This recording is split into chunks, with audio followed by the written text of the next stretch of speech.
Alright, everyone out there in Banjo land, Mike Heading here, coming to you today with a more advanced lesson. We're going to talk about kind of some country style licks you can throw in between your vamping. So I've been playing some shows with a really good Telecaster player that's really good at chicken picking. And one thing I like to do on the banjo and any instrument is pull ideas from other instruments. Earl Scruggs did this a lot. A lot of his early banjo licks were based on piano licks or licks he heard other instruments play. It's very popular and common to steal little ideas from other instruments and try and make them work on your instrument. It's really good practice. So some of these vamping patterns are kind of Telecaster inspired licks, I would say. I wouldn't probably use these quite as much in bluegrass, but I would use them on slower blues songs, up-tempo blues like Merle Haggard's Working Man Blues. Could work on like a classic rock song like One Way Out by the Allman Brothers. Anything with kind of a bluesy flavor. And like any lick, you just got to throw it in there and see what happens, and then you'll be the ultimate judge to decide if it fits or not. Let's jump into some of these vamping licks. Okay, so all these licks are going to work out of your F-shaped chord, and none of them are going to use any open string. So once we get it down in this G chord at the 5th fret, we'll move it around and you can play these in any key you want. They work really well because you don't have any open strings.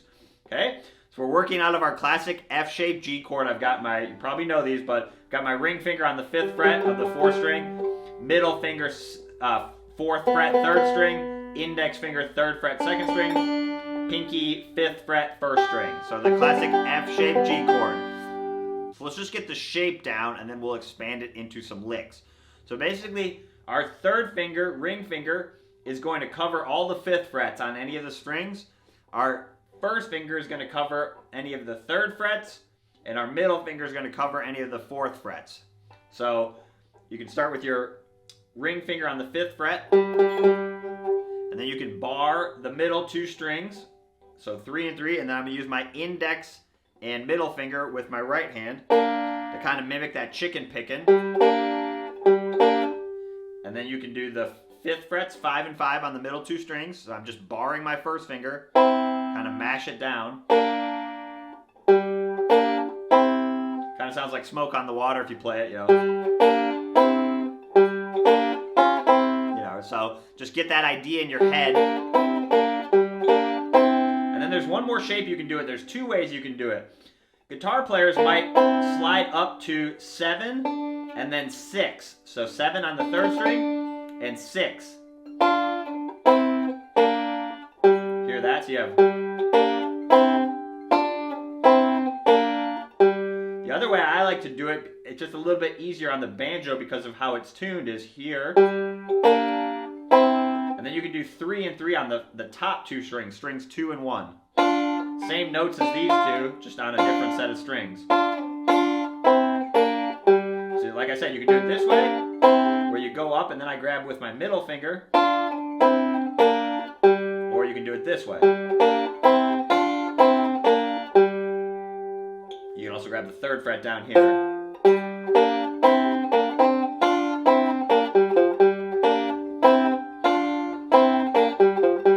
Using my thumb on the 4th string, kind of mimicking that chicken picking sound where you'd be using a pick, a flat pick, and then your fingers to play the extra notes. So first thing is just get familiar with that pattern. It takes a little bit of finger strength because you have to bar those strings. You can see my wrist comes out maybe a little bit more than it normally would to help mash that down. The other thing I'm doing you probably can't see is my thumb kind of drops down and then I squeeze with my thumb and my ring finger to kind of get some pressure. It'll be easier if you have a flat fingerboard. My fingerboard's a little radiused, which makes it a little bit trickier.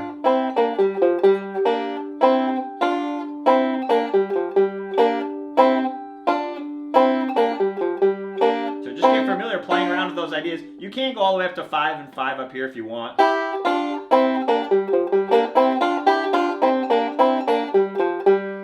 Kind of get familiar with that shape.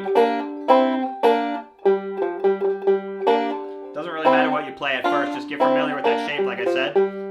So that's playing with the minor 3rd. The other thing that's very common in bluegrass, country, blues is playing that minor third to the major third. So another way I'll do it is right here, I'm barring the middle 2 strings, 3 and 2 on the 3rd fret, so that same position. And then I'll hammer on my 2nd finger onto the 4th fret. So I'm pinching the middle 2 strings, 3 and 2, while hammering on changing that minor third to the major third. That makes it sound a little bit more country. Playing with that minor or the major third on its own, I might use for like a darker minor blues song, but adding a little bit of that major third, and then you got the flat 7 on top, so that's kind of like what would be called a mixolydian sound, where you have the major third, but then the flat 7, right? And a lot of times it's that hearing that sound of the minor third go to the major with another note on top. So you got the 5th on top, and we're hammering into that.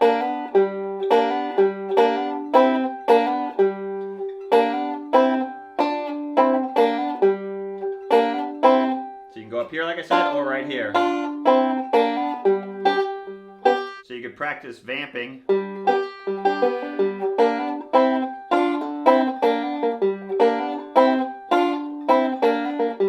So one more time. So that's the main lick. We're going to resolve our ring finger on the 5th fret of the 4th string for most of the licks. That's our root note. So let's look at lick number 1. So just think of these as positions, and I wouldn't, if there's a particular lick that I wrote up that you like, you can certainly memorize it. But what I would recommend is use the licks that I'm showing in this tab as really just a jumping off point for your own creativity.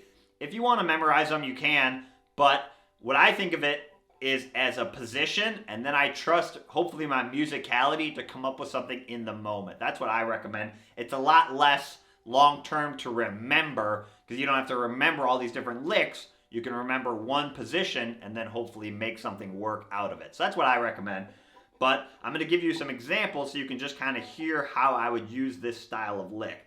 So let's look at a 1-measure lick, and we're going to do thumb on the 4th string, like I said, out of that position. And then beat 2, we're going to do that pinch with the hammer on. And then on the and of beat 3, we're going to play the 5th frets. And then on beat 4, we're going to hammer on. So it's 1, 2, and 3, and 4, and 1, 2, and 3, and 4, and 1. You can vamp in between. So 1, 2, and 3, and 4, and 1. You know, you could go up to C. Try it again. You know, D. And then back to C. You know, and then back to G, right?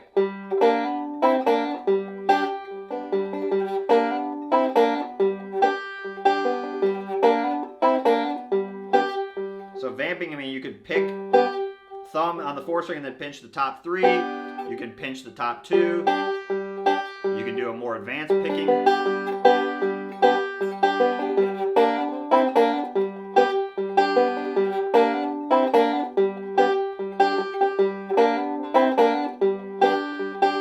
know, you can move that same lick up to C or D. So you can move them around once you get it down. A would be a very common one, like I said, Merle Haggard Working Man Blues.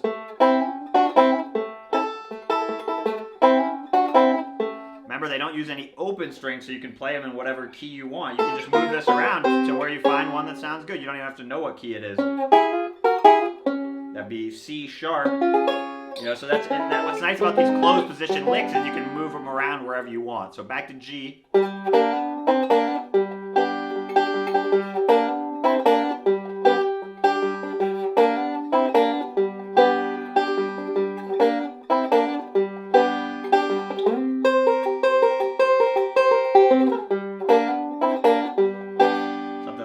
So you can kind of hear how that fits in. Basically, anytime you're going back to that chord, you can vamp or throw in that lick. It's a 1,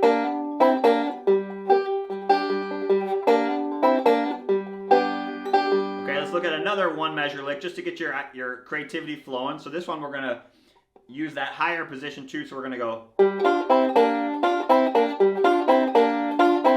This one you can't do at a faster tempo. This one you'd have to do it on like a slower blues song.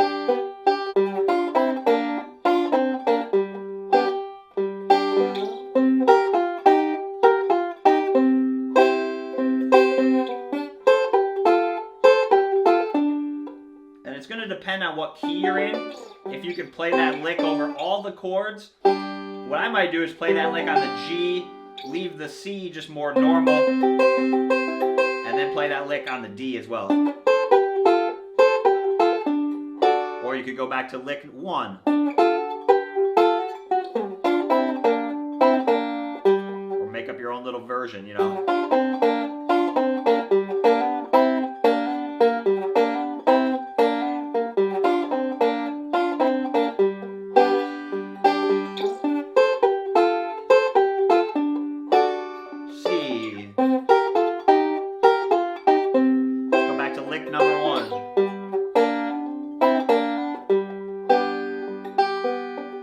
So that's kind of a one measure version. Just you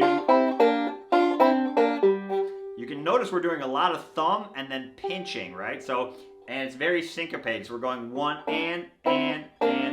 You know, we're playing a lot on that off beat. So you're hearing that contrast of the low note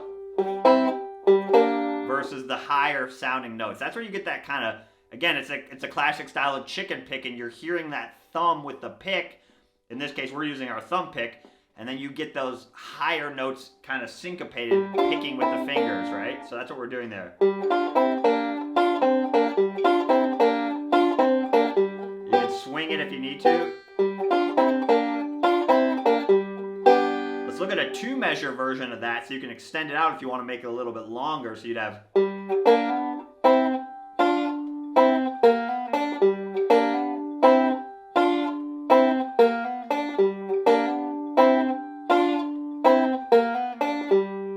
So that's starts to sit very similar to lick number 1. And then and of beat 3 we play the 5th frets. And of beat 4 we play the 3rd frets. So you have 1, 2, and 3, and 4, and. So 1, 2, and 1, 2, and 1, 2, and 3, and 4, and 1, 2, and 3, and 4, and 1. I'm just playing the first part of the 2-measure lick. So 1, 2, and 3, and 4, and then the second half is 1, 2, 3, and 4, and. Probably easier to play it and just try and mimic it than explain. So. You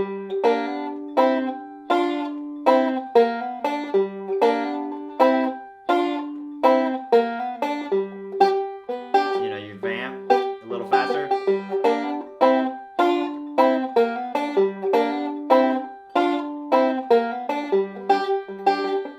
Something I might use for working man blues. You know, C. You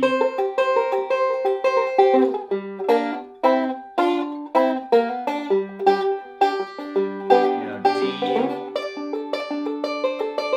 C. And then that lick.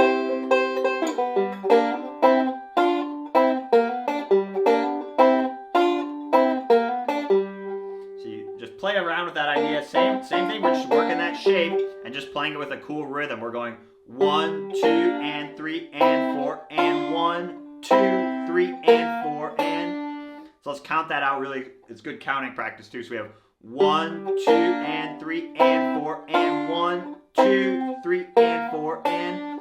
Really changing from the on beat to the off beat there. We're going, so 1, 2, right? Downbeat, downbeat. And then and. So syncopated, right? Off beat. Back to the on beat 2, and then off beat. So really playing with that idea of on beat, off beat, really good counting practice. 1, 2, and 3, and 4, and 1, 2, 3, and 4, and 1. 2.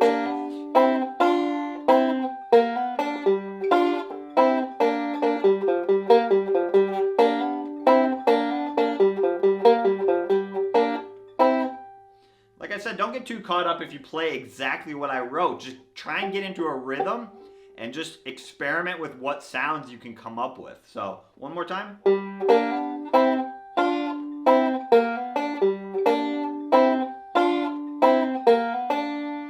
Move it up to A.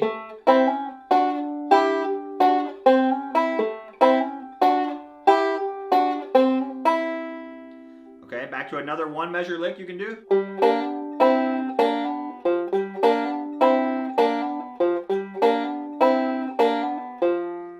So this lick kind of works at a slower tempo as well. This time we're just playing with the timing. Same idea, instead of going 1, 2, now we're going 1 and. So we're jumping and grabbing that hammer on a little earlier than your ear expects it. 1 and 2 and 3 and 4 and 1.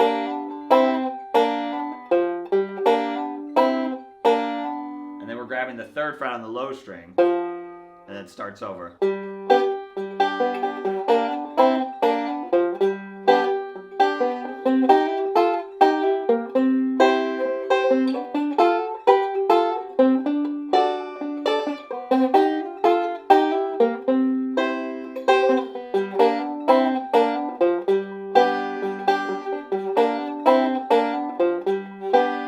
Another one measure lick.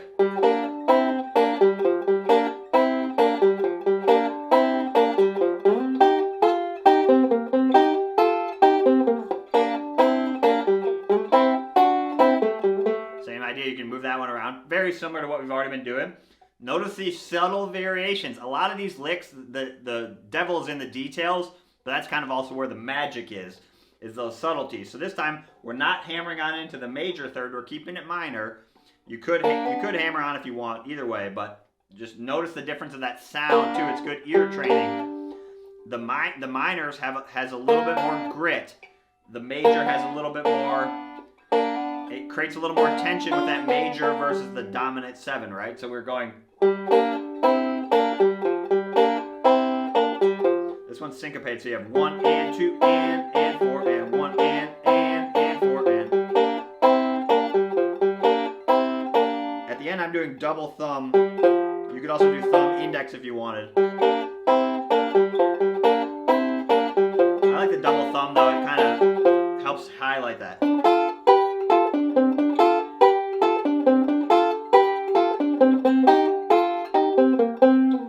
So move that around. You could subtly vary it, add the hammer on.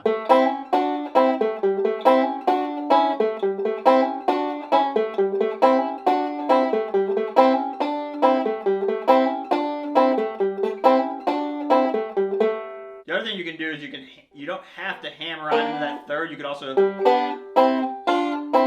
just play that like that on its own too. So that's just 4 and 3. If you just want that major sound. But very common in country is to hear that little 3rd to major 3rd, or minor 3rd to major 3rd. But you can also start with just the major 3rd if you like that sound. Remember, this is a more advanced lesson, so a lot of this is just going to be up to your particular preference. Do you like the sound of the major 3rd? Do you like the sound of the minor 3rd? Do you like the sound of going from the minor to the major? That's going to be up to you and the song you're playing, right? So, one more time. Let's take that idea and extend it out to a 2 measure lick. So we have.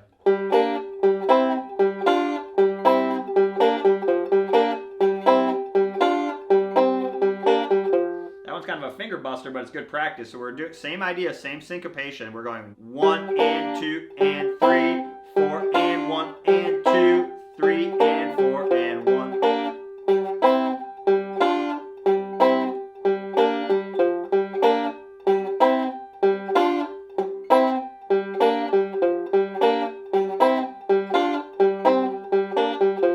And it's okay if the notes are a little bit crunchy.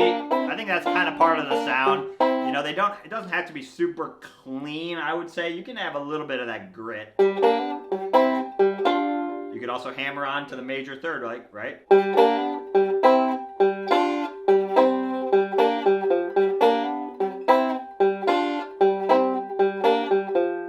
Another 1 measure lick.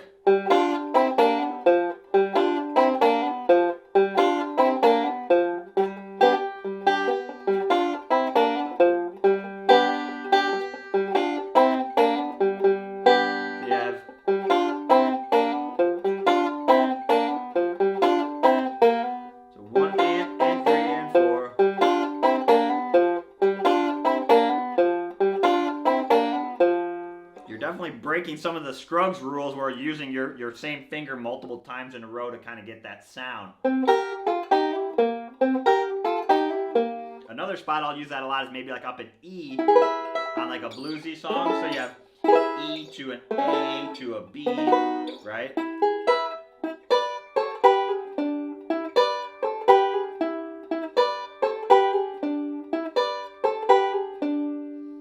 So that's kind of another way I might use that, you know.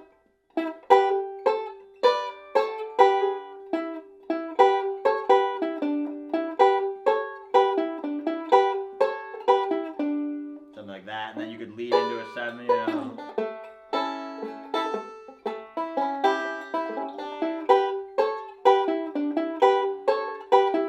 B.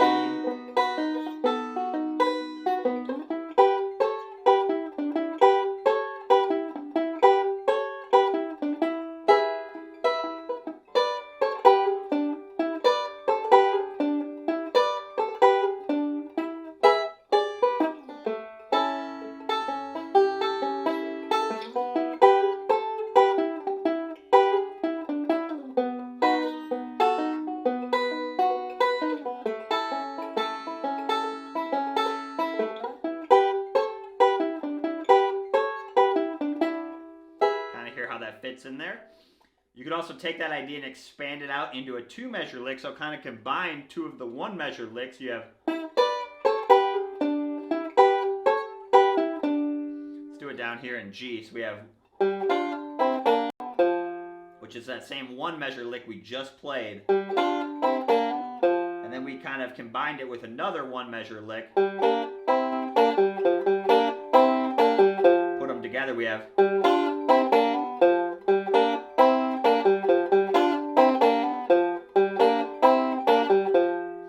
One more 1-measure lick. I would use this one as a really slow tempo. So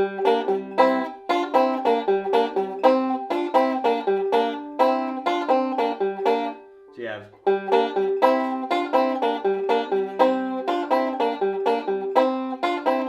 This one could get a little crunchy, but it's good practice. So we're doing thumb or ring finger on the 5th fret, pinch the 3 and 3 in the middle strings, right back to the 5th fret, and then roll your hand and bar the 5th frets on the middle strings. That's the tricky part. So you have, so it's 1 and 2 and it's kind of it's swung rather, not syncopated, swung.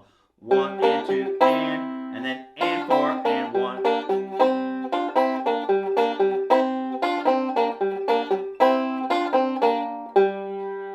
That one's tricky because you're kind of leaning your ring finger back and forth, but it's good practice.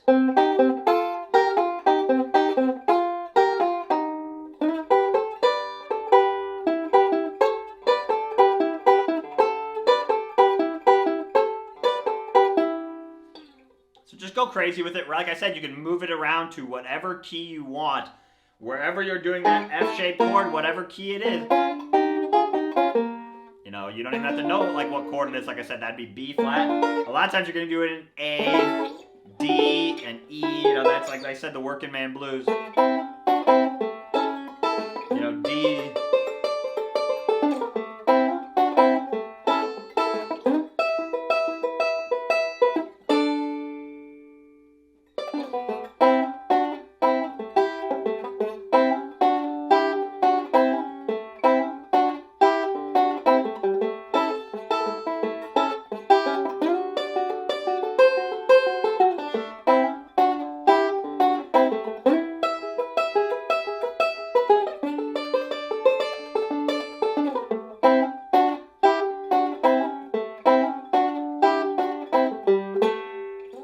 Alright, hopefully that gives you some stuff to practice. Throw a bunch of stuff at the wall. It's not all going to stick, but that's the best way to learn a new lick is you got to try it a lot, crowbar it into a bunch of songs, and then dial it back and figure out the places it works.